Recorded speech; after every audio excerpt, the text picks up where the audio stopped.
श्रीकृष्णत्वत्पदोपासनमभयतमं बद्धमित्यार्थदृष्टेः मर्त्यस्यात्तस्य मन्ये व्यपसरते भयं येन सर्वात्मनैव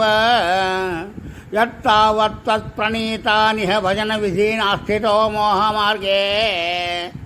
धावन्नप्यारुसाक्षस्खलति न क्वचिद्देवदेवाखिलात्मन् भूमन् कायेन वाचा मुहुरपि मनसा त्वद्बलप्रेरितात्मा यद्यत् कुर्वे समस्तं तरिह परतरे त्वय्यसावर्पयामि जात्यापि च स्वपाकस्त्वयि निहितमनः कर्म वा इन्द्रियार्थ प्राणो विश्वं पुनीतेन तु विमुखमना त्वत्पदाद्विप्रवर्यः भीतिर्नामद्वितीयाद्भवति ननु मनः कल्पितं तद्वितीयम् तेनैक्याभ्यासशीलो हृदयमिह यथाशक्तिबुद्ध्या निरुन्ध्याम् माया विद्धेतु तस्मिन् पुनरपि न तथा भाति मायाधिनाथम्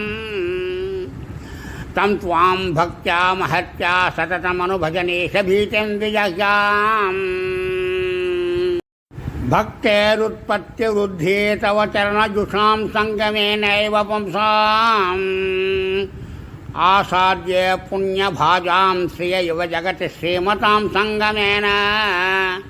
तत्सङ्गो देवभूयान् मम खलु सततं तन्मुखादुन्मिषद्दि त्वन्माहात्म्यप्रकारैर्भवति च सुदृढा भक्तिरुद्धूतपापा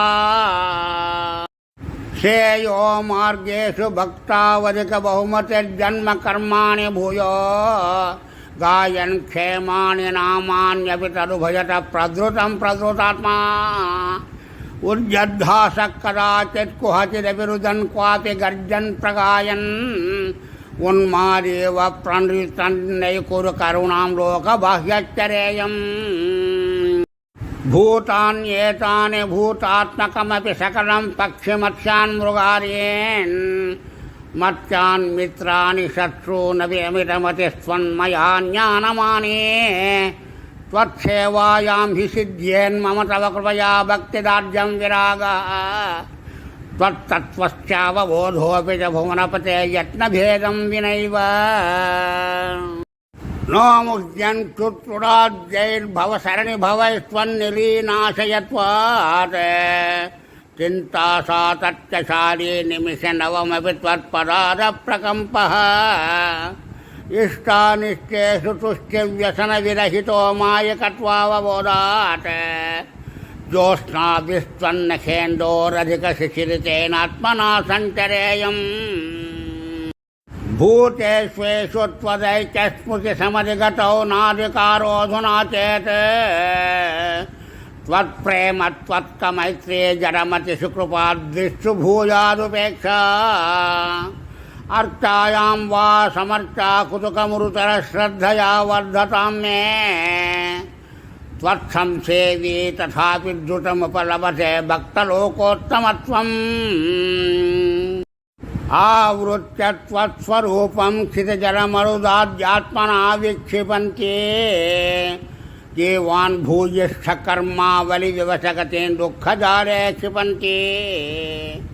त्वन्मायामाविभून्मामयि भुवनपते कल्पते तत्प्रशान्त्यै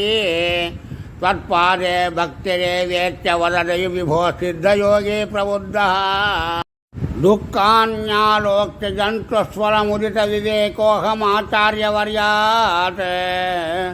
लब्ध्वा त्वद्रूपतत्त्वं गुणचरितकथाद्युद्भवद्भक्तिभूमा मायामेनां तरित्वा परमसुखमये त्वत्पदे मोदिता हे तस्यायं पूर्वरङ्गः पवनपुरपते नाशया शेषरोगान्।